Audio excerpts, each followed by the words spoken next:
नमस्कार, स्वागत है आप सभी का। आप देख रहे हैं न्यूज एक्सप्रेस। मैं हूं आपके साथ नम्रता चौधरी। जिक्र करने जा रहे हैं बिहार का। बिहार में विधानसभा चुनाव से ठीक पहले दोनों गठबंधन में रार की खबरें सामने आ रही हैं। सबसे पहले बात करेंगे इंडिया गठबंधन की, जहां पर आरजेडी और कांग्रेस के बीच में जबरदस्त टकराव देखने को मिल रहा है सीट शेयरिंग को लेकर।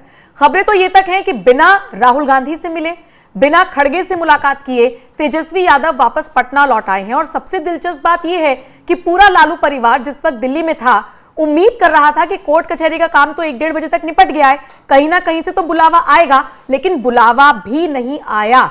तो ये एक मामला है जो सीट शेयरिंग को लेकर दोनों के बीच में लड़ाई है। और फिर दूसरी खबर एनडीए से सामने आई है, जहां पर नीतीश कुमार को भी थोड़ी सी आपत्ति हुई है किसी चीज को लेकर। दोनों खबरों पर डिस्कशन करेंगे। सुमित शशांक, बिहार बीजेपी प्रवक्ता, मेरे साथ जुड़ गए हैं। सुमित जी, स्वागत है आपका। सबसे पहले इंडिया गठबंधन की बात कर लेते हैं। सीट शेयरिंग को लेकर दरार पड़ने की नौबत है। सुनने में आ रहा है कि तेजस्वी ये कहते हुए बैठक छोड़कर उठे हैं कि ऐसे तो गठबंधन नहीं चल सकता। देखिए नम्रता, निश्चित रूप से अगर दोनों ही दलों के बीच तुलनात्मक रूप से देखा जाए तो इंडी गठबंधन के भीतर अगर वर्तमान में कोई चेहरा है तो वो तेजस्वी यादव ही है। और इंडी गठबंधन के भीतर अगर वोट प्रतिशत अगर किसी व्यक्ति के पास है तो उस व्यक्ति का नाम लालू प्रसाद यादव है, जिनके खिलाफ लगातार एनडीए लड़ाई लड़ता रहा। नीतीश कुमार जी की सरकार किसके खिलाफ आई और हमारा जो नेतृत्व है वो किसके खिलाफ बिहार में आया? लालू प्रसाद यादव के खिलाफ। जो एमओआई समीकरण की बात लालू प्रसाद यादव करते हैं, जिस एमओआई समीकरण को लगातार उन्होंने बनाए रखा, भले ही उन्होंने उस समीकरण के लिए काम नहीं किए, तभी तो उस जनता ने 15 साल तक विश्वास करने के बाद लालू प्रसाद यादव के बाद वो वोट बैंक जो है एक तरीके से शिफ्ट हुआ इसकी तरफ, तो नीतीश कुमार जी की तरफ। तो बिहार में एक तरफ एनडीए गठबंधन है और दूसरे तरफ इंडी, जिसमें एनडीए विकास के लिए काम कर रहा है। और इंडी गठबंधन के संदर्भ में अगर बात करें आप, तो इंडी गठबंधन के लोगों ने जिस तरीके से बिहार को कहीं ना कहीं क्रमिक तरीके से नीचे ले जाने का काम किया, जिसमें आप तेजस्वी यादव के पिताजी की बात करें, लेकिन वर्तमान में बात करेंगे। मुझे ये बताइए, अभी सीट शेयरिंग को लेकर जो मुद्दा उठ रहा है उस पर आपके पास क्या जानकारी है? क्या वाकई में दरार पड़ रही है या सिर्फ चुनावों को लेकर एक दूसरे पर दबाव बनाने वाली बात है? देखिए, मुझे तो लगता है कि दबाव बनाने की साजिश हो रही है। दोनों ही दल एक दूसरे पर दबाव बनाने की कोशिश कर रहे हैं। कांग्रेस बिहार में अपनी कोई भी प्रासंगिकता को वापस करने के लिए लगातार प्रयास कर रही है, जिस कारण आपने देखा कि अखिलेश सिंह को हटाया जाता है। फिर अखिलेश सिंह को हटाने के बाद वो चाह रहे थे कि एक ऐसा सामान्य परिस्थितियों से निकले हुए किसी नेता को ला करके वो प्रदेश अध्यक्ष बनाने की कोशिश कर रहे थे, भले ही वो पपेट हो। लेकिन उसके बाद आप देखिए कि किस तरीके से लालू जी राहुल गांधी को घर बुला करके मटन बनाना सिखाते हैं। फिर उसके बाद आप देखिएगा उनके विवाह की चर्चा कर देते हैं।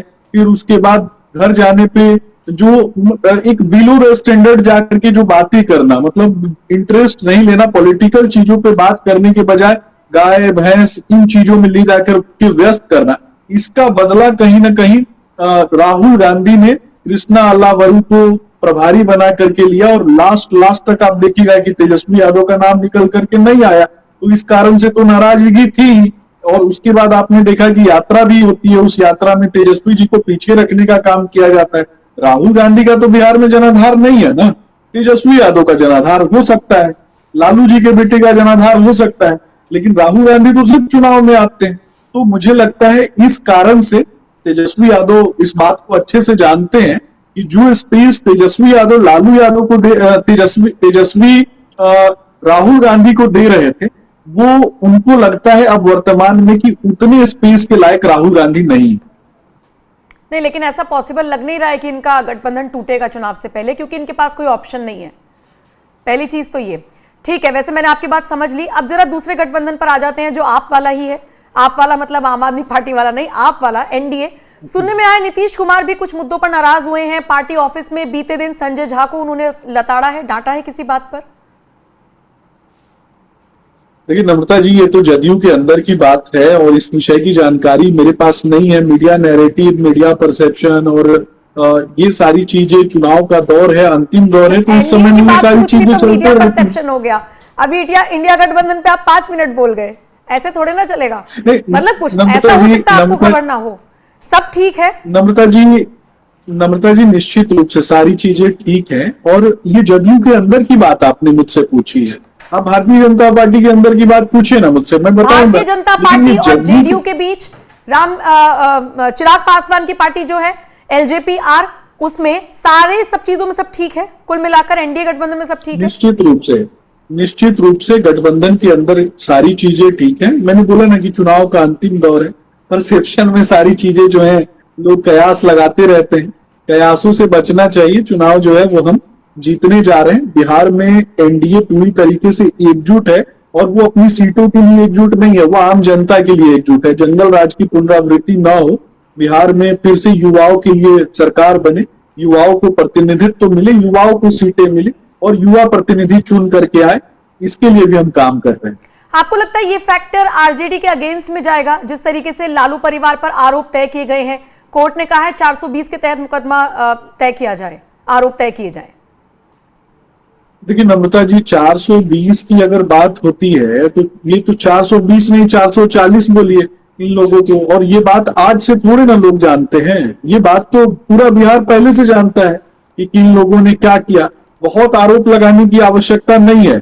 मुझे लगता है कि तेजस्वी यादव अगर नई जनरेशन के हैं, नए हैं, युवा हैं, तो एटलीस्ट उनको भी तो इन चीजों के खिलाफ बोलना चाहिए, उनको भी तो मूलभूत मुद्दों की बात करनी चाहिए। और नम्रता जी, मैं सिर्फ आपके चैनल के माध्यम से ये पूछूंगा, तेजस्वी यादव तक अगर मेरी बात पहुंच रही है या फिर राष्ट्रीय जनता दल तक पहुंच रही है, तो मैं पूछना चाहूंगा ना कि वो इस परसेप्शन से कब बाहर निकलेंगे कि केवल उनके परिवार के लोग ही युवा हैं। उनको कम से कम अपनी पार्टी में युवाओं को तो टिकट देना चाहिए। वो कितनी युवाओं को टिकट देंगे ये भी तो बता दे, कितनी महिलाओं को टिकट देंगे ये भी तो बता दे। एटलीस्ट हमने तो ये बात कही है कि हमने युवाओं को और महिलाओं को टिकट देंगे। अब देखिए आने वाले समय में ये बात भी सिद्ध हो जाएगी। तो मतलब आप आश्वस्त हैं चुनावों को लेकर कि एनडीए ही सरकार बनाएगी फिर से? देखिए नम्रता जी, जो अच्छा काम किया है, जो अच्छे काम सकारात्मक भावना से राज्य का कल्याण करने के लिए आगे बढ़ रहे हैं, वैसे जनप्रतिनिधि जीतेंगे। और वैसे जनप्रतिनिधि जिनके खिलाफ एंटी इनकन्वेंसी होगी, जिन लोगों ने जनता को ठगा होगा, जिन लोगों ने जनता किया होगा और जिन लोगों ने किसी भी दल और किसी भी विचारधारा को बदनाम करने का काम किया होगा, वैसे लोगों की हार निश्चित रूप से होगी। क्योंकि मेरी भी पार्टी के संदर्भ में जब आप बात कीजिएगा तो मेरी पार्टी यही सिखाती है कि व्यक्ति नहीं विचारधारा है महत्वपूर्ण। अगर विचारधारा पर काम करते हैं, व्यक्ति हमारे लिए कभी भी ना महत्वपूर्ण था, ना है, ना होगा। विचारधारा महत्वपूर्ण है और वह विचारधारा कहती है समाज के अंतिम पायदान पर बैठे हुए व्यक्ति का कल्याण करना है, उसके लिए लड़ाई लड़नी। ठीक है, चलिए ठीक है, बहुत बहुत शुक्रिया सुमित जी मेरे साथ जुड़ने के लिए। बाकी और बिहार के मुद्दों पर फिर से चर्चा करेंगे, लेकिन फिलहाल के लिए इस वीडियो में इतना ही। बाकी अपडेट्स के लिए देखते रहिए न्यूज़ एक्सप्रेस।